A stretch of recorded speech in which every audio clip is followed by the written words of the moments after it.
Raelynn, Yeah. are you sleeping? Are you sleeping? We might wake you up here in a second. We might wake you up. So years ago, Raelynn got like DNA testing or something. Is that what it was? No, I don't think anyone's seen this. These are closet doors. Who wants a door? Sliding doors that get in the way. When you can have a tropical vacation. You never show people that. Years ago. Do you remember how long it was ago that Raelynn got DNA testing?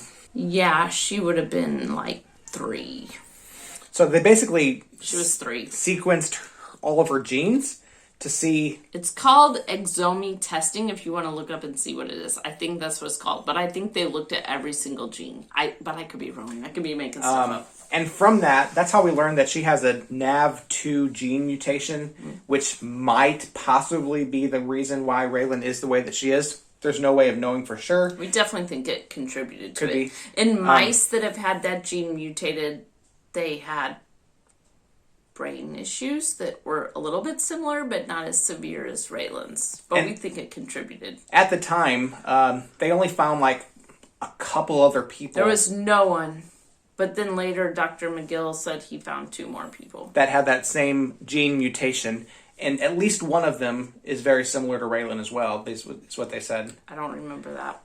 But so, like, it doesn't mean that she's, like, well, if you're 1 in a million, there's, like, 3,600 people like you in the world. But it doesn't mean that there's, like, only 3 people in the world with it. Because exome testing, like, didn't used to be a thing. Right. It just means that people didn't used to get tested for these very specific gene mutations. So people just thought, I have epilepsy. Yeah. So anyway, they sent us another kit to so that we can give them another sample of her DNA, I guess. No, we don't so know they why. can run it again and test it again and maybe Well, find. their database is bigger, so, like, there's lots of people that might have seen, oh, this person, like, they compare it. And it doesn't do much, really, right now. It doesn't do much. But 20 years from now, people will know, oh, this mutation, this drug worked. Like, we will get into genetically specific drugs. It's not really doing much at all right now, except for research. I mean, it might help us, but mostly I think we're up in future research. Yeah. Yeah. All right, so we're going to go and see about how to administer this test. Here we go. So here is the test. This is the specimen collection kit. Stop. Make sure all this stuff happens. Like, don't you, like, snap your fingers and those things get filled out? So they want 2 samples. Specimen only. Store your specimen in a sealed leak-proof primary receptacle. Surround the primary receptacle with absorbent material and place it in leak-proof secondary packaging. Ooh, and it has, look at this packaging. Biological substance, category B. Sounds so official. So I guess we take this to the post office tomorrow. FedEx? You can't take it to the post office, sweetie. Oh. It's FedEx. You gotta drop it off or have them pick it up. Okay. Good thing you know that. Yeah, no, I mean, it's not the United States Postal So Service. where do we take it? Well, you have to find a drop point. Do you know where one is? No, we can find one. We live in a small town, so things like that aren't exactly close all the time. Right. Look at this fancy future space liquid in here. Oh, what is that stuff? I don't know. Why is it purple? It preserves your DNA. That's interesting. I'm afraid I'm going to do this wrong. Well, just follow the directions as best as we I can. don't even know where to... I would take that to the post office. Well, no, yeah, you don't take that to the post office. There's directions. It's literally just pictures. Okay. Rub that in your mouth. On your cheek. And then Right there. 3. Don't pour the liquid out. Put it in the liquid. Shake 10 times. Do not ingest. Remove swab without touching the sponge tip. Place the sponge on the upper left side of the mouth on the inside of the left cheek in the space where the upper gums meet the cheek. Scrape along this area in the back and forth motion at least 10 times. Repeat the motion in the middle and lower sides of the left cheek. Do not rub the teeth. Place all labeled tubes and the absorbent sheet into the biohazard bag and seal it. Insert the completed test requisition form and or the sample information card into the second pocket in the biohazard bag. Right there, maybe? It has a second pocket somewhere. Oh, right here. Right here. It's a double bag bag. Okay. Do you want to take the samples? Here we go. You still sleeping, Raylan? That's probably good. Are you still sleeping? Okay, let's do it like the hospital. Date of birth. 4/20/2012. All right, looks good. Now Raylan's here because she has epilepsy and cerebral palsy, quadriplegic. So, inside of cheek and not teeth. Right. Right. See, I don't know how we're gonna not get your teeth, Raylan. Yeah, I know. I know. You gotta not get your teeth.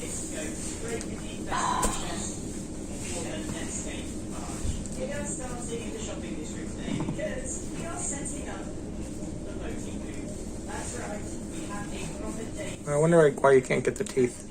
Because there's bacteria on them or contaminate this sample. We're just gonna assume it's gonna. Honestly, I'm afraid I'll contaminate it with teeth gunk if I keep doing it. All right. Only got 2. Don't spill the purple liquid.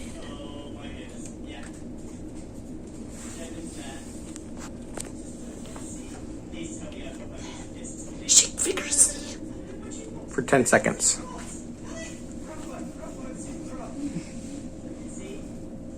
Got all foamy.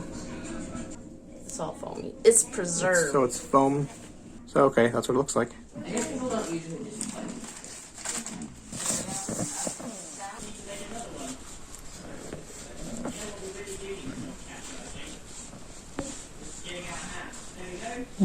I'm trying to get your DNA and not touch your teeth. Or you flip it over. I see.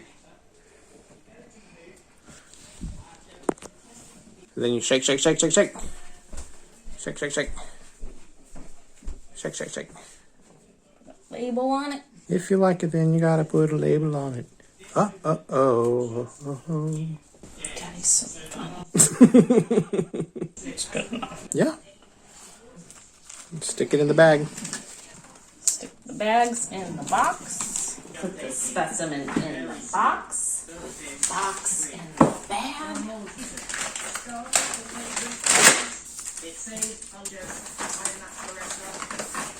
Ready to make. Okay. Guess I'll mail it tomorrow. Are you hoping to find out anything from this? No.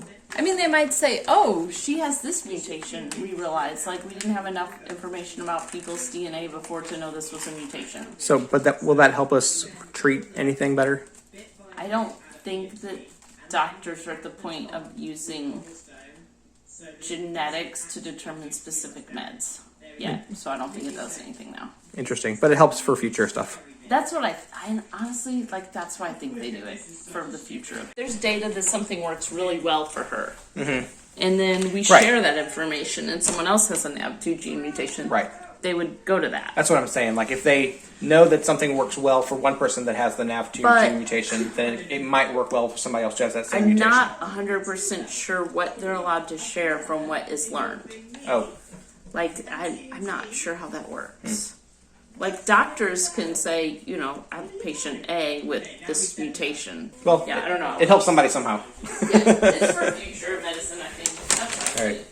All right. Well, there's that. See, Raylan, just helping people while you sleep. You're just helping people while you sleep, sweetie. Good job. Good job.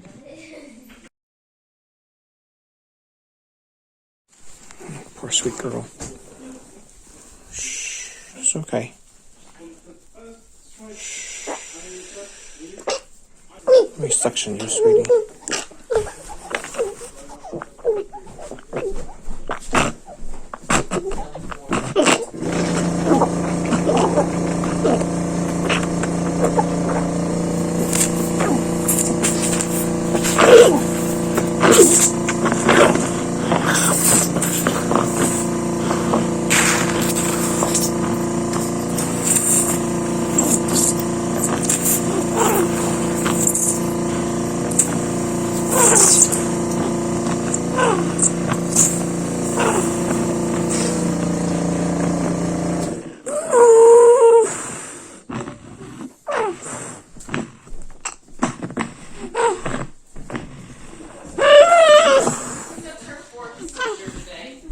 fourth one. Yeah, she had one. She had one early in the morning at 7. She had one right before your parents came. She had one while your parents were here. Yeah. And she had this one. That's 4. She only had one while they were here. Sweet girl. Before I end today's video, I wanted to say a couple things. First, I just want to let you know that RAELYNN'S fine. She always bounces back from her seizures. She's very strong. She gets through all those things. She's just resting right now, so that's good. Second, I want to thank all of you for watching these videos. Through this channel, RAELYNN inspires people all over the world to keep going no matter what their circumstances. A lot of people would say that her life is pretty hopeless, but I see all kinds of hope. She smiles every day. She is part of a loving family. And I hope that her life inspires you to have hope no matter what your circumstances are as well. So thanks for watching the channel. We recently crossed 2,500 subscribers, which I think that's pretty stinking cool. How RAELYNN'S touching the lives of so many people. And I also want to say a special thanks to the people who have joined this channel as members.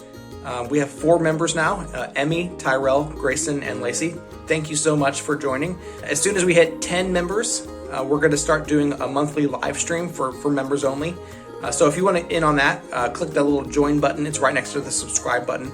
I found out that if you have an Apple phone or iPad, you might not see that. But if you go to the Chrome browser and go to the YouTube channel from the Chrome browser, you'll see it right there. So just letting you know. No obligation one way or the other. Just if you want to support the channel, you can do that. If you don't, that's fine too. All of the videos that we release will always be available to everyone. So just wanted to let you know, if you wanted to support us, you can do that. I think that's it though. I just want to remind you that there's always joy and hope, even when life seems hopeless. God bless you guys.